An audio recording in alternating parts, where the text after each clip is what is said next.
Ladies and gentlemen, boys and girls, welcome to the national finals of TCS iON IntelliGem 2021. Before we progress to the contest itself, can I request and welcome Mr. Mahadevan from TCS iON to set the ball rolling. Thank you. A big hello to everyone. It is a tremendous pleasure that I welcome you all to the grand finale of the TCS iON IntelliGem 2021. It just looks like yesterday, but we are at the final stages of the third edition of this contest. When we started, we had two goals in mind. One, how do we enable the skills and competencies young learners of today need, what everyone talks about the 21st century skills. And two, how do we work with the school system to really see how these can be integrated as part of everyday learning. First, let me congratulate all the finalists who are here. You all have reached, after 3 rounds, competing with the thousands across the country, the best who put their foot forward, but not necessarily in the bestest of the circumstances, I believe. Given the challenges in terms of the pandemic, in terms of the way we had to reimagine the way we study, the way we work. In fact, we had to reimagine the contest. We reimagined every single aspect of this contest to ensure that you all stay home, stay safe, and still be part of the 21st century skills domain. When we started the reimagination, we wanted to ensure that we have a model which is ready to go global. Reimagining every aspect of this contest helped us come to a situation today where you might not be competing with just the best in the country, but best around the globe very soon, maybe in the very next year. All of this would not have been possible without the active participation and enthusiastic support from schools and students. We are happy to tell you that schools from 180 plus cities and towns of the country, spread over 27 states, participated. A big thank you to each and every one of you who took the initiative to encourage your young learners to be ready for the future. Today, we have in front of us 50 of the young gems who are going to compete for the final stage of this, for the national crown of TCS iON IntelliGem. Till now, I hope you all had a very good experience, and hopefully the last stage is going to be yours. So all the best. Put your best foot forward and ensure that you are at your articulate best, creative best, and also empathetic best. Best wishes. Thank you. Thank you, Maha. So friends, your host today is Asia's only woman quiz and knowledge show host, author, speaker, and alumnus of NITK Surathkal. She has over the last decade become a favorite with the schools and colleges across Asia. Please welcome your host, Miss Rashmi Furtado.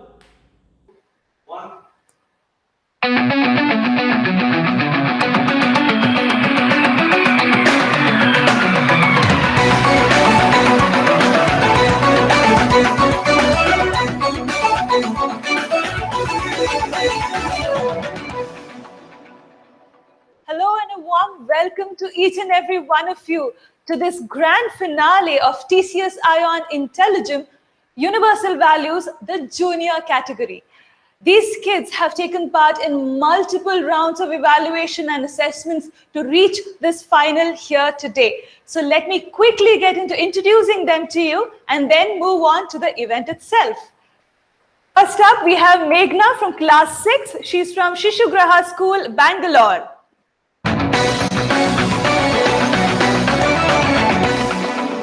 As Meghna, coming up is Jyotsna. She's in grade 5 and she's from Presidency School, Bangalore again.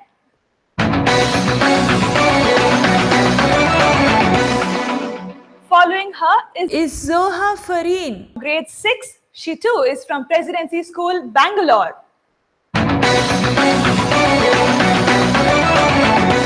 And completing our lineup here today is Meenakshi from class 5, and she's from PSBB Senior Secondary School, Chennai.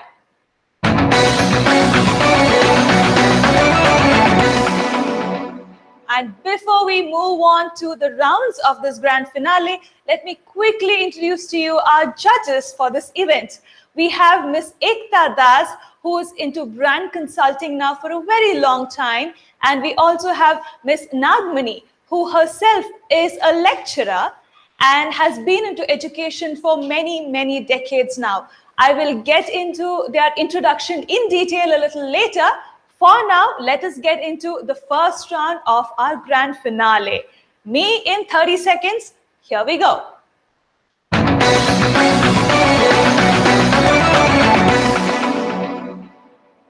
Me in 30 seconds.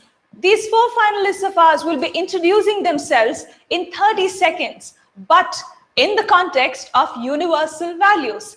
First up, we have Meghna. Meghna, your 30 seconds starting now. Okay, good afternoon. My name is Meghna Vani, and I study in 6th grade in Shishigriha School. So, as a leader, or even otherwise, I believe in upholding values like empathy and honesty and humbleness. Because when I was small, I loved animals, and I wanted to become a veterinary doctor so I could help as many creatures as I could. That feeling of empathy, I feel that I have a strong connect, like I can understand what people are thinking and what they're facing without like them saying anything. I have a good idea of how people act and the EQ basically. And I also feel good when I'm honest with my friends or in school because I know that what I'm saying is the truth and it's coming from me. So I feel that the universal values are important as to be a good person. Yeah. All right, speaking about empathy and EQ was Meghna for you. Coming up next is Jyotsna. Your 30 seconds starting now.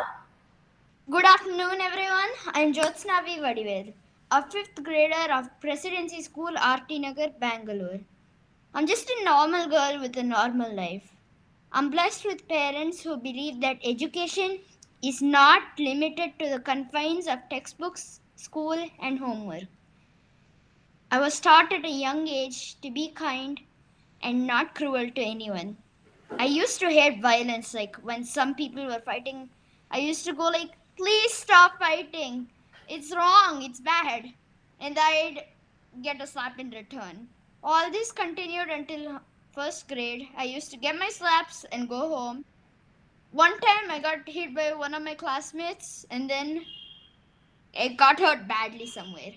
I told my father about this. He's like, why on earth did you actually get beaten up for no reason? When someone hits you, never start a fight, but never leave one as well. So that matter was settled. Mom calls me princess and warriors. She says, I'm kind, but I know when to confront the enemy. I'm very happy to be escorted by my 4 puppy friends. They're stray dogs. They follow me everywhere, to the next street, to the shop, even on my cycle when I go around. Until at least the junction, they follow me all the time, all as a return as my cuddling to them. And yes, I pamper them a lot. So much that I get scolded that I'm spoiling them. Thank you. This is Jyotsna signing off. All right, that was our young warrior princess, Jyotsna, for you. Next up, we have Zoha. Your 30 seconds of time starting now. Good afternoon, everyone. I'm from the Silicon Valley of India, which is none other than Bangalore. I'm a very joyous, humble, and confident girl who loves to help others and careful. My friends say that I'm very kind hearted. My ambition is to become a doctor and serve the mankind by treating my patients for free. I also like to crack a smile as a symbol of gratitude. When it comes to being a leader, I can understand the needs of my team by talking to them in a good way. I can also make them strong and united by standing as the pillar of my team of positivity and confidence. Thank you. All right, our philanthropic doctor in the making, Zoha. And completing this lineup for the introductions here today, we have Meenakshi. Meenakshi, your 30 seconds of time starting now. Good afternoon, everyone. My name is Meenakshi Chandramouli, and I'm from 5th grade from PSBB group of schools. We all know universal values are the basis of life. We should ensure that universal values are being practiced by one and all for a safe and healthy life. I would uphold universal values through my own practice and by sharing my understandings with my friends and family. I would also make sure there's no threat for universal values and would not hesitate to stand up for universal values if I were a leader. Thank you. All right, thank you, Meenakshi. Completing our introductions of this event, the first round is done. But before we move on, I have to observe something here today. I'm particularly happy, especially being a lady host myself, that we are not only in an all-girl finalist event here today, but it's an all-girls event here today, along with the judges and myself. So I'm really happy about that. Well, I think we can give ourselves a round of applause for that, right? A silent applause. Yes, wonderful. All right, so with all smiles, let's continue with our round two. Here we go.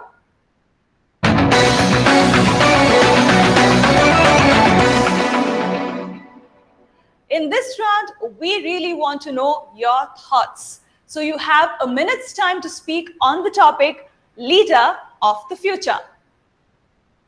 Right there on your screen. So we will start with Meenakshi. Meenakshi, 1 minute of time is what you have. Leader of the future, your topic. Time starting now. As a leader, I would provide clarity and understandings to people through suitable references from ancient scriptures such as Ramayana, Mahabharata, and other practical scenarios from our daily lives. As children are our future citizens, I will create an awareness in children through online methods such as YouTube channels and physical methods such as workshops, etc. I would also establish correct defense mechanisms through dialogue, diplomacy, and other available means. I would also make sure that I take the correct time to make sure that everything is correct when universal values are in threat or there's a possibility of them being compromised. Thank you. Thank you, Meenakshi. Coming up next, we have Zoha. Your 1 minute of time starting now. As once Mahatma Gandhi said, you must be the change you wish to see in the world, is what being a leader is all about. Then, who's a leader? A leader is a person with the ability to inspire people, motivate them in a specific task, and to help them in all of things. Well. Now we must be thinking that why do we need a leader? A leader is usually needed so that he maintains us in a good way. And especially in the 21st century where humanity and values are almost coming to an end, we will need a leader who is sensible, understandable, empathetic, and not pathetic. He should think that success is not just growing himself, but success is the growth of the people, the growth of the nation. And as told by Ratan Tata that if you want to walk fast, walk alone. If you want to walk far, walk together. A leader must always walk together to walk far with his team. Thank you. All right. Looking for a leader who's empathetic but not pathetic. That was Zoha Fareen for you. Following her is Jyotsna. Jyotsna, your 1 minute of time starting now. Immaterial of the time, a good leader must always have some basic qualities. Additional characteristics can be learnt according to the time and era. Now I will be listing admirable qualities of past leaders and past and present leaders, and will try to picture what the world would be like with a leader who has all of the following qualities. Number 1. Remember, for one time when the Prime Minister Sri Narendra Modi ji went to Ladakh and gave the army a surprise visit, that time he told them, you are making 130 crore people proud. Now that's a lot. With this renewed courage, the soldiers fought and beat the enemy. A leader should always have his team to trust that he is one among them, just leading. Next point. There, once upon a time, which is not a fictional story, in Tamil Nadu, Kamaraj, a former chief minister, he is no more, rest in peace. A Czechoslovakian company offered to build a heavy electrics company. They needed a place with a nice water supply, vast land, and good electricity. They searched all over and then they couldn't find anything. They're like, okay, let's leave this place. Tamil Nadu is not the state for us. Kamaraj was not going to let that happen. He went to the officials. They're like, there is a place called Tiruvembur on the banks of the Kaveri River. Have you shown them this? They're like, no. They showed the place and it was an apt match. That is where the famous BHEL or Bharat Heavy Electricals company is built. Know your people. Know the landscape, the culture, the traditions, the food habits, the personality of them. A good leader should know all this if he is not from that particular soil. The third point. Okay, now this is a movie reference. In Mission Mangal, at the beginning, the GSLV fat boy crash landed into the Bay of Bengal. What did Rakesh Taman do? When the press came, he's like, it is my fault. I took the call. Blame it on me. But in the end, see how he let Tara and the team go ahead? A good leader takes the blame for failure and gives credit to his team for success.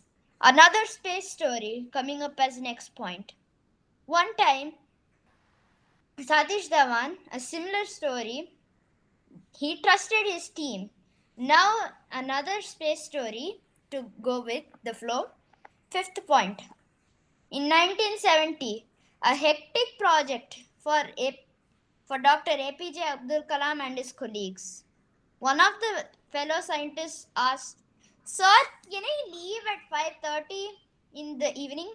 I promise my kids I'll be taking them to an exhibition.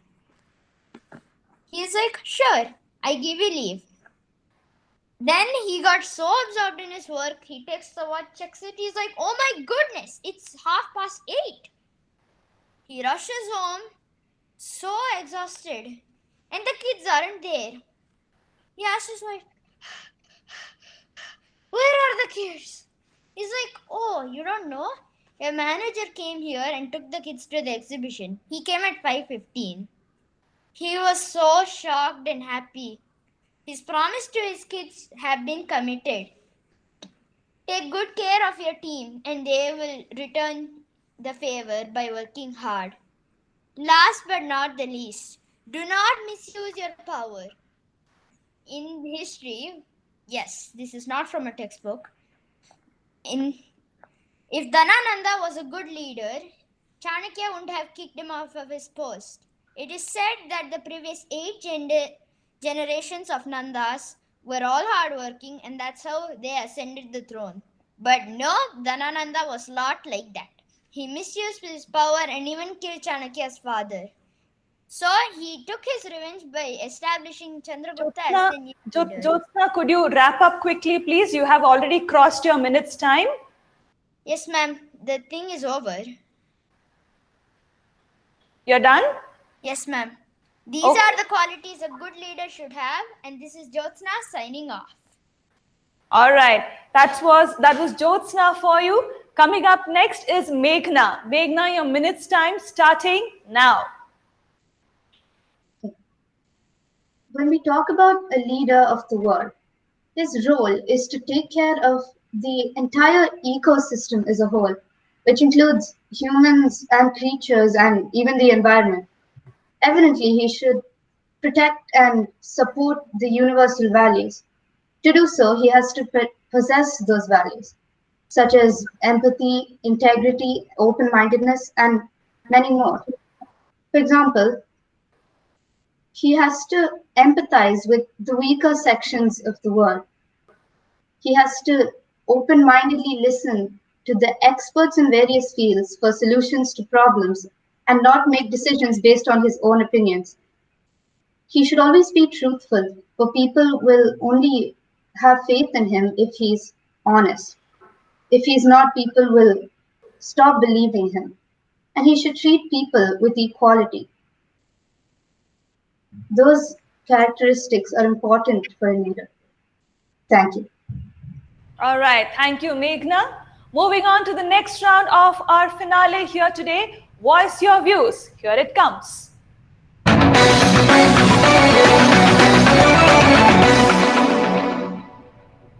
This round is all about debating. So there is a topic that has been given to the kids already. The topic coming up on your screens now. Does truth always prevail? So finalists, you have 8 minutes of time to debate on this topic and also arrive at a conclusion. Remember, ideally we require a conclusion. It also depends on how well you're able to collaborate with each other. All right, your time of 8 minutes starting now. Ma'am, can I have a point? You don't have to wait for me. You guys can start your debate right away. Yes, ma'am. Truth always prevails because in case we have a lie, we have told a lie, then to cover up one single lie, we have to tell many more lies to cover up that, which is in turn, digging a kind of a deep tunnel for yourself that you cannot come out. I agree with Zoha. Truth always prevails as lies are like an eclipse. The truth is like the sun. For a temporary time, temporary is a keyword here. The moon blocks the sun, and so the light does not shine as brightly. The bird stops singing as though it is night. And soon, when the heavenly bodies are back on their tracks, soon the light of truth will shine. I also agree with Jyotsna. Because suppose if a thief steals something valuable like a diamond ring, if he surrenders to the police at the first place, the truth does prevail. Or if he runs from the police will look into the case and catch him. Or if he's more adherent to the universal values, then he will avoid the whole non-stealing activity, and the truth will ultimately prevail. I have an example to support their arguments. Once, when people believed that the sun revolved around the earth, that was their truth. One day, when man came up and said, no, actually, the earth is the one revolving around the sun, people were angry. They thought, how can he go against our truth? They killed him and they punished all the people who believed in his theory. Then, after more than a century, the truth came out that the earth indeed revolved around the sun. So they killed the man, but they could not kill the truth. Hence, the truth always prevails. It's only a matter of time. Truth does always prevail, but sometimes when there's a patient in the hospital who needs the requirement of positivity and courage, So whenever we suppose the doctor has told that no, there is some problem with the patient, there is some mental health problem with him. So what do we think that okay, then this patient might not survive? The doctor also tells that yeah, he might not survive. And when you go to the patient, if you want to tell something, if he himself asks, then you have to tell that you cannot now be saying that you have some problem and you will die right now itself, but you must say that you must give him positivity and courage that yes you can, and it's better you think that nothing has happened and you'll be all right. But this truth has to come someday or the other in front of the patient by his family, his friends, other friends, or maybe he listens to the nurse and the doctors having a chat. So truth does always prevail, but even if you tell a lie, at the end the truth has to come in the middle, and truth never dies. Zoha, I believe you are mistaken. When you lie to someone just not to hurt their feelings, like let's say it's your example for now, okay? Like the patient has a mental health problem. He asks you, okay, did the doctor tell you about my condition? So what is it? You say yes, and then you just say, yeah, yeah, yeah. You will make it out alive. But that's not true. It's all just to not hurt the patient's feelings. It is called a white lie and therefore does not disturb the truth at all. It is in no way harmful. Yeah, it's true, and the patient may start recovering because you gave him positivity and courage that you can recover, nothing will happen to you. But even at such circumstances, once the patient gets out of the hospital, you think that okay, he's fine now. He has some courage. The doctor says he's getting better. He comes out of the hospital. His family, his friends, they tell him that uh, there was some issue with your. He hears someone having a chat about it. So someday he will get to know about the truth that he did have a problem like that, but yet, so the truth has come in front of him. So that's what even I am trying to tell you, that truth always prevails and it always wins, and truth always wins over lies, no matter what, as we have seen everywhere in reality, stories, fiction, non fiction, fantasy, almost everywhere, right? That light overcomes darkness, bad overcomes, oh, sorry, good overcomes bad, and in the similar way, truth overcomes the lies. Yeah, Zoha, you have a great point. Also, there is something called a half truth. If you have read the Mahabharata, it would make sense, but if you, in case you have not, I'll just explain it. So, Dronacharya, he was literally decimating the whole army, and soon they were about to be completely wiped out from the story.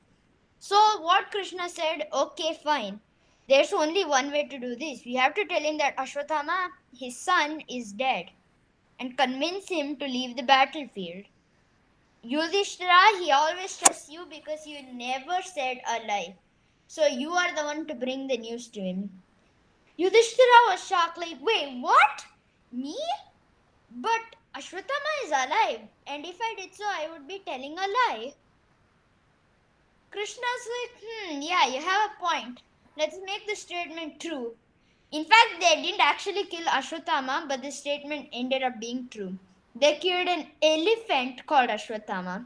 Then, what Yudhishthira did, he's like, Ashwatthama is dead! And then he whispered, either the man or the elephant. Drona, he's like, is it true, Yudhishthira? Is it really true that my son is fallen?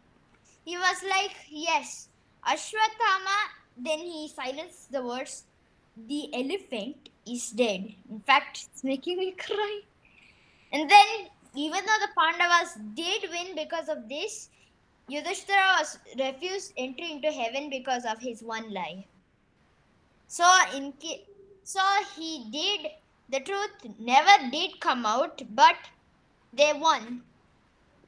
So he was denied entry into heaven. So their good is restored. But I the, agree with but the Jyoti that there is a thing called half lie. It's not just this or that, black or white. It's not just like just because you're not telling the truth doesn't mean that you're lying. But in some cases, Krishna does tell the truth in the end to Drona, but then at the same time he tells what mistakes Drona had done, and he understands what he had done, and then surrenders to the opposite side. With all of you, and I also say that yes, truth does prevail, even if we have told a lie. Sometimes, some of the other time, it has to come in front. And yes, truth does prevail. That is what my thought is. I agree with Zoha. Had a valid point. That's how she started off at the very, very beginning. Like she said, if we tell the truth, there's nothing to do. But if we have lied, we have to make another lie and all just for covering up one lie. So see, the truth is simple and easy to remember. You have nothing to hide. It's the naked truth, the simple truth, and sometimes even the bitter truth. So truth does prevail in the end. From the shloka, Asatoma Sadgamaya Tamasoma Jyotirgamaya, the second line says, God give us the strength to separate truth from lies and let truth always prevail. I come to a conclusion, yes, truth always prevails. Yes, adding on to what Jyotsna said, it's very true that piling up all the lies will eventually make that tower of lies fall down, and the truth will eventually come out, again, whether it's bitter or not. It's like Jenga, make one wrong move and your tower of lies falls. All right, time's up, finalists. I think all you viewers and our judges will agree with me when I say this was the most peaceful debate ever. I don't think I have been a part of a debate where everyone agreed in the very beginning at the first point itself. All right, that was wonderful. Moving on to the next round of our grand finale here today. Your perspectives. Here we go.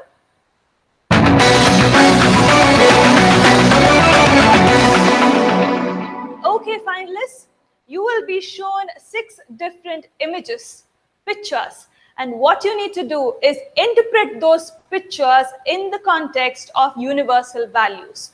Not only do you have to tell us what are the values you can interpret from those pictures, you also have to tell a little bit more about those values or tell us why you have interpreted those values out of the pictures that you have chosen.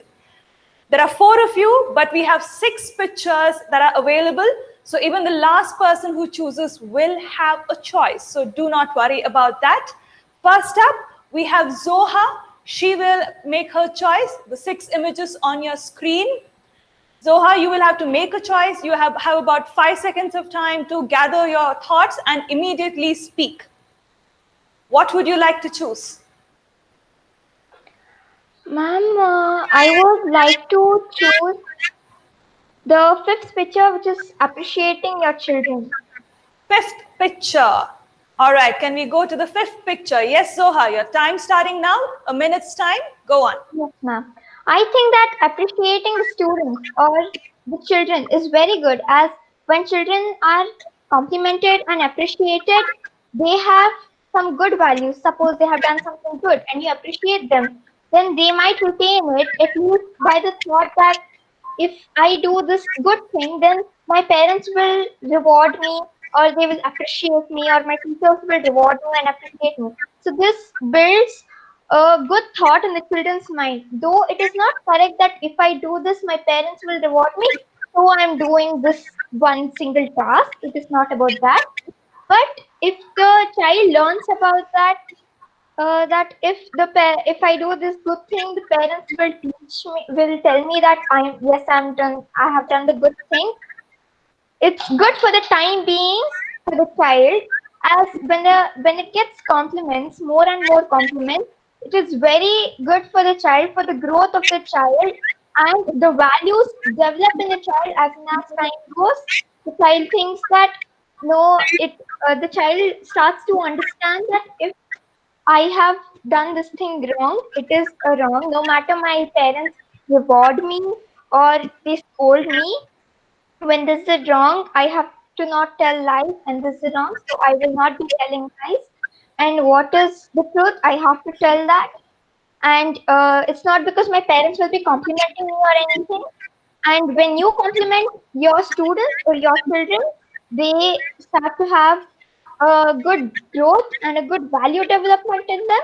And as soon as they grow up, they start learning that it's not because somebody compliments them or encourages them to do the good thing, but it's a manner that they must learn to do everything is good. And they will teach their children, their students, that everything needs to be done good. When children are small, you need to appreciate them. And when children grow up, they learn themselves what is to be done and what is right, and they will spread it more and more in the world, because of which the world starts to get responsible, and it starts to get the responsibility that I should do things on my own. These things should be good, not because my parents and my teachers will praise me. So that is what is my thought about this picture. Okay, that was Zoha for you. Moving on, we have Meghna. All right. Yes, Meghna, which image would you like to pick? I'll choose image number 6. Image number 6. Can we just click on it? Yes. 1 minute of time, Meghna, starting now. Okay, so what is shown in this image is gender equality, where both the male and the female, or boy and girl, man or woman, are treated equally. And this is really important because doesn't irrelevant of your gender, you are a person, and it's your character, your personality, your views that make you you. It's not your gender that matters. So yeah, when if like there's a lot of bias in general because people have this sort of stereotype basically that's kind of imbibed in everyone's minds, and that's not right because you are you, whether you're a boy or girl, it doesn't matter, it doesn't make a difference, you're a person. So yeah, that's what I think of this image. Okay, thank you, Meghna. That was Meghna for you. Coming up next is Meenakshi. Meenakshi, which picture would you like to choose? The fourth one. The fourth image. All right, Meenakshi, your 1 minute of time starting now. This picture represents unity. Unity is something that it's mainly the human being's biggest strength. I can say because like once, for example, three brothers were there. They always fought. Their father didn't like it much, so he gave them a bunch of sticks each, and he asked them to break it. They tried it, but they could not break it. Then he gave one bunch and asked them all to do it together. They could break it. So he told, if you do together, then you can face even your biggest strength is your unity. But if you're one, even a bundle of sticks can overwhelm you. So the brothers learned the lessons and went for unity. So unity is the biggest strength, and also helps us to lead a nice life, healthy and safe life. Thank you. Okay, that was Meenakshi for you. Meenakshi, could you mute your mic, please? All right, thank you. And finally, we have Jyotsna. Jyotsna, what image would you like to pick? Ma'am, the same as Meenakshi, the fourth one. You cannot pick the same image, Jyotsna. You'll have to pick something else. That's the reason we have 6 images for the 4 of you.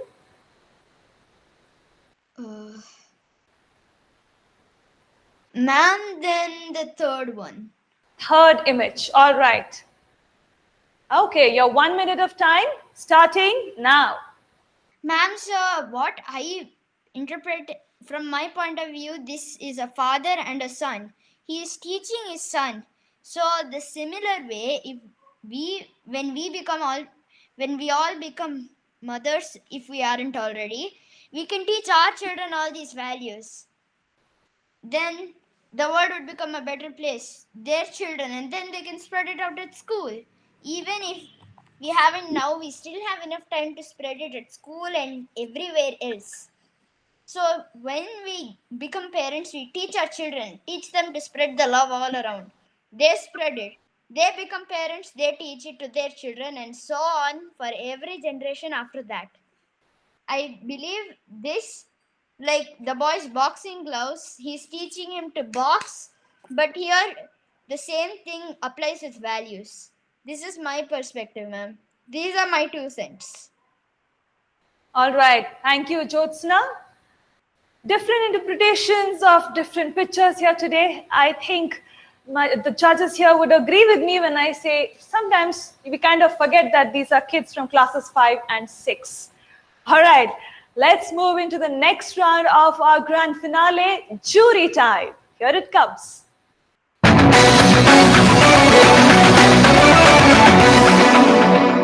Okay, so in this round, we have our 2 esteemed judges who will question our finalists. But before we get there, let me quickly introduce to you who our judges are. All right, first up, we have Ms. Ekta Das. If Ekta wasn't here today, she might have been on a stage or in a recording studio rendering her classical composition. She's a trained classical vocalist and a national level singer in Hindustani classical music. She's currently at Equitor Value Advisory, where she's a partner and heads the operations.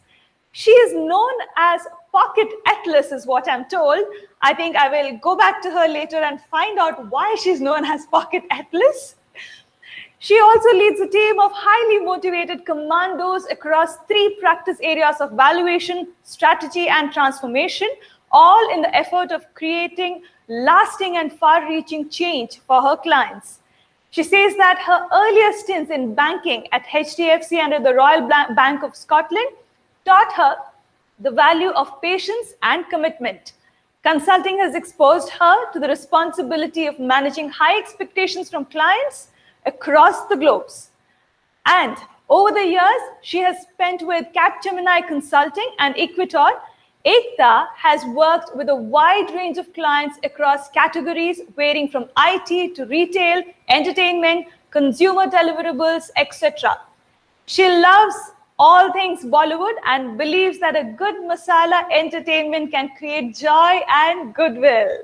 And her big dream is to see Indian entrepreneur grow global in size and in standards. So let's welcome our first judge here today, Ms. Ekta Das. Thank you for being with us, Ekta. Our second judge for the day, Ms. Nagmani. She is a passionate educator with over 2+ decades of experience in communication, literature, media, and behavioral science domains. She has extensive experience in the area of corporate relations, academia, and industry interactions and placements. She has leadership experience as a second-in-line, shouldered academic and administrative roles. She has developed skill building and grooming programs for performance enhancement in students. She's a keen researcher and has edited and published several books and articles in areas of critical discourse analysis, multimodal and critical literacy, communication, competency, skills, and media domain. She has been a judge and moderator at several events and seminars in the past, and she's also a part of few social initiatives like Help Educate a Child, Education and Leadership Forums. Ma'am, thank you so much for being here with us today. Welcome to you. So both our esteemed judges here today will be questioning the 4 finalists that we have. Now this is for you. Yes, So ma'am. people say that you are recognized by the kinds of friends you have, right? Yes, ma'am. So if you have to select a friend based on 3 values, what would those values be? Ma'am, I would choose loyalty, kindness, and honesty. Why loyalty? Because I don't want to be stabbed in the back. Because also there is a famous saying, I do not know who said this, but it was said that a good friend will stab you in the front. Empathy, because if one of us are in need, we could just help each other out. Friend in need is a friend indeed. Kindness, because we are known by the type of friends we have. If we had cruel friends, obviously we would also be cruel and end up being a bully, no matter how we were raised. Okay. And if I ask Meenakshi the same question, Meenakshi, what would your response be? If I had to collect some qualities from my friends. It would be like kindness, empathy, and like how Jyotsna said, it will also be loyalty. And why would those three be your qualities? Loyalty is that it's I basically selected loyalty because I like empathy, because if I had done something wrong to my friend and she like trusted me to do something and I break her trust, I would feel the same way if she had done so. Basically, of my empathy, I chose loyalty and empathy to understand her and act in the same way, like for a project or anything. And kindness, so I can interact with her better. Okay. Thank you. Thank you, both of you. All right, thank you, Ekta. Nagmini ma'am, may I request you to go on with your questions, please? Meghna, you've been listening to the session from the beginning, and there's a lot of discussion going on about Mahabharata. Correct? Yes. Yes. Who inspires you in Mahabharata, and what are those qualities in that person which inspires you? Well, I think the first person that comes to my mind is Karna, Okay. because his selflessness, he's just completely ready at any given moment to give to others, no matter what it is or how much he has to, is ready. So that's, yeah, Karna probably. So what are those qualities which you like in him? The selflessness. Selflessness. Okay. Zoha, you are a very, very bubbly kind of a child which I have come across, along with Josna. So, my basic question for you is, what makes you bubbly? Ma'am, I just think that happiness it is the secret of happiness which makes me bubbly and cheerful in front of many people and the public. Like, whoever is there, I just like to stay happy in front of them so that it builds a positive mindset even in the people that they say that, oh, that's a very happy girl. And I like happiness a lot, and that's my secret. Okay, do you believe that happiness is a universal value? Ma'am, when taken in a good way, happiness can be a universal value because if people stay happy, because smiles are usually contagious, and once a person is happy, so you smile at someone and somebody smiles back to you. Then that person, seeing that person smile, another person smiles.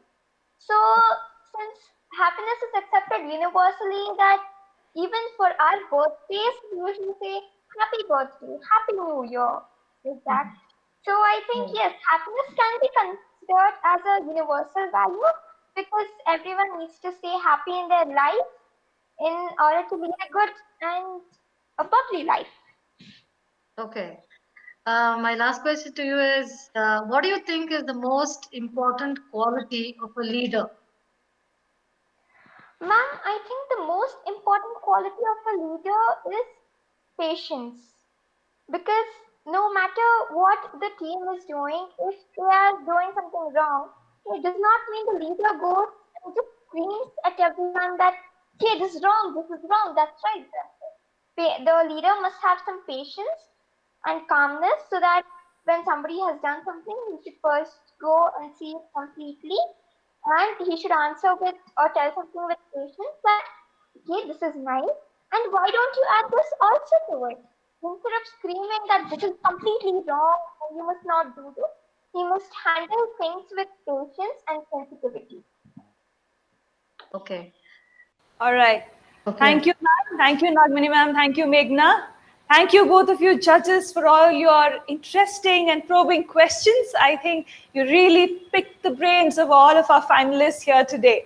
And we have now arrived at a new universal value, which is happiness. And we shall keep that in mind going forward. Happiness is really important in life and is a universal language if you think about it. All right. So we have completed our grand finale of TCS iON IntelliGem Universal Values for the junior category. All you viewers, thank you so much for joining us. And stay tuned. There are many more finals coming up. And I promise you're going to enjoy all of them. So stay tuned and take care. After that fabulous show, we now invite you to join us for the prize distribution on 26 January 2021 at 6 p.m. I repeat, 26 January 2021 at 6 p.m. We will see you there.